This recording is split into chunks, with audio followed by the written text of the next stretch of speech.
आप सभी को सादर नमस्कार, हरिओम। योग जो साधन है वो बहुत ही हमारे शरीर के लिए अति आवश्यक है। जो योग है उसको अगर नित्य प्रतिदिन अगर आप जीवन शैली में अपनाते हैं, जो योग है उसके आसन, प्राणायाम, क्रियाएं, सही आसन को किस स्थिति में किया जाए, उसका सही समय क्या हो सकता है, भोजन के कितनी देर बाद आसन किया जाए, अलग अलग प्रकार से अनेक क्रियाएं हैं।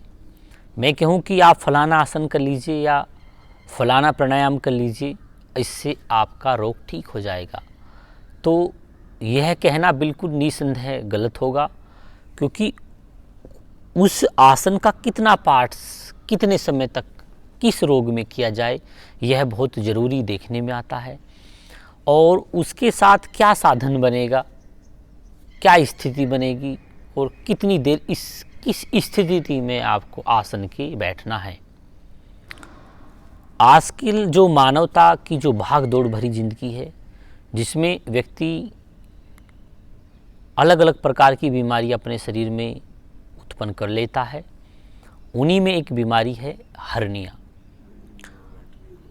हर्निया में होता क्या है, हर्निया जो है, जो हमारी आंतें होती हैं उसके ऊपर एक लेयर होती है, झिल्लियाँ होती हैं।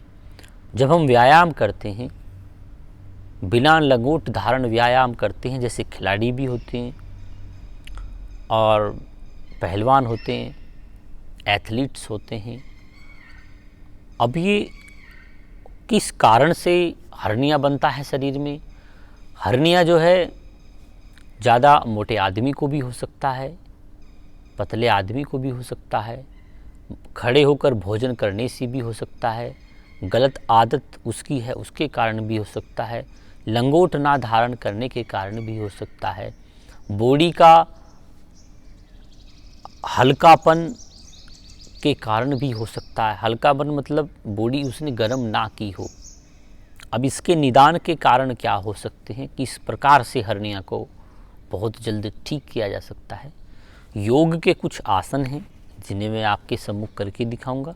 अगर आप इन्हें सही स्थिति में दैनिक जीवन में अपनाकर नित्य प्रतिदिन इन आसनों को करेंगे तो इनसे आपको निश्चित जो शुरू का हर्निया है, जिसमें आपकी जो झिल्लियाँ हैं वो लूज होकर लटक गई हैं, फिर आप बेल्ट बांध के धारण रहते हैं, बेल्ट बांधे रहते हैं, अगर आप इन आसनों को करेंगे, सबसे पहले कूर्मासन है। एक पैर को पीछे की तरफ ले जाइए, फिर दूसरे पैर को पीछे की तरफ ले जाइए और धीरे से सबसे पहले श्वास भरेंगे।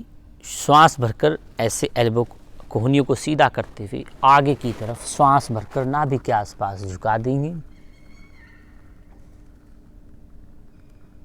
श्वास भरी हुई रहेगी आपके अंदर 10 से 20 सेकंड तक।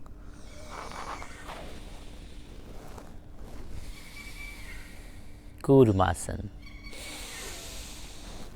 ऐसे नाभि के आसपास।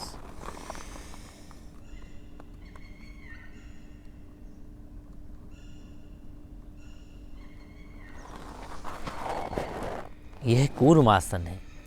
अगर आप सही स्थिति में सांस भरकर नाभि के आसपास कूर्मासन बनाते हैं तो इससे भी आपको बहुत सारा फायदा होगा, इससे बहुत ही ज़्यादा फायदा होगा। दूसरा है मंडूकासन।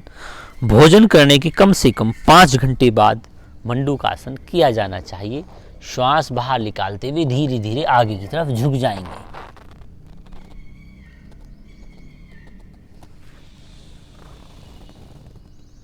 फिर श्वास को भरेंगे और आगे की तरफ झुकते हुए श्वास को बाहर की तरफ निकाल देंगे।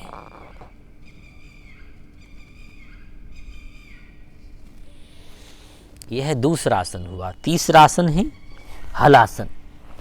दोनों पैरों को सीधे करते हुए इस तरीके से और श्वास भरते हुए अपने दोनों पैरों को ऊपर की तरफ उठा देंगे।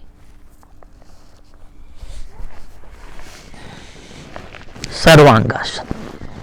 पूरी श्वास भरते हुए ऊपर की तरफ कम से कम 10 से 30 सेकंड तक नित्य प्रतिदिन जब आप सर्वांगासन करते हैं तो आपको इससे भी बहुत ज़्यादा फायदा होने वाला है। इसको बस सही तरीके से, सही एंगल से किया जाए। चौथा आसन है हलासन। श्वास भरकर दोनों पैरों को धीरे धीरे श्वास भरकर पीछे की तरफ मिला देंगे। इस प्रकार से फिर पुनः अभ्यास करेंगे। श्वास भरेंगे धीरे धीरे पीछे की तरफ, इस तरीके से। यह 4 आसन हुई। एक आसन है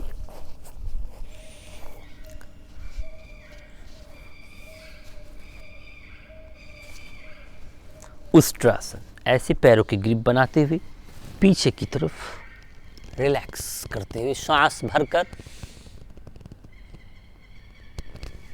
आराम से, धीरे से, ऐसे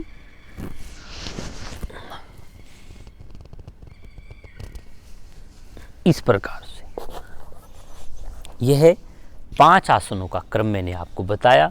पहले कूर्मासन, कूर्मासन के बाद सर्वांगासन, हलासन, उष्ट्रासन, वज्रासन। इस स्थिति में अगर आप आकर प्रतिदिन थोड़ा सा भी आसनों का अभ्यास करेंगे और तेल की मालिश प्रतिदिन अगर आप शरीर पर करते हैं, सबसे ज़्यादा होता क्या है, जो हमारी मसल्स हैं नाभि के आसपास, यह लड़कों में और लड़कियों में, माताओं में, बहनों में, पुरुषों में और युवाओं में, सभी में यह रोग होता है। हमें नित्य प्रतिदिन शरीर पर, अंगों पर तेल की मालिश करनी चाहिए, जिससे हमारे जो स्नायु तंत्र है वो मजबूत रहें, झिल्लियाँ मजबूत रहें। और पहले जैसे हनुमान जी थे, हनुमान जी के अखाड़े, उनको देखकर श्रद्धा मानकर अखाड़ों में जाकर पहलवान लंगोट धारण करते थे। आजकल तो लंगोट धारण ही नहीं करते, जिस कारण से आसपास की जो झिल्लियाँ हैं वो मसल से लूज हो जाती है। इसमें आप ज़्यादा तला भुना ना खाएं, गरिष्ठ चीज़ें ना लें और जो है ठंडी चीज़ें भी ना लें। बिल्कुल संतुलित सुपाच्य भोजन करें जो पेट में जाकर बहुत ही कम समय में हजम हो जाए। कब्ज शरीर में बिल्कुल भी ना बनने दें, है ना। अगर आप ऐसा प्रतिदिन करते हैं तो निसंदेह हर्निया जो नाम की बीमारी आपके शरीर में आई है, जिस कारण से आप परेशान हैं, उसको बिल्कुल तनाव रहित कर योगासन, आसन का, प्राणायाम का अभ्यास आप नित्य प्रतिदिन कीजिएगा। निसंदेह 1 हफ्ते में आपका हर्निया बिल्कुल ठीक हो जाएगा।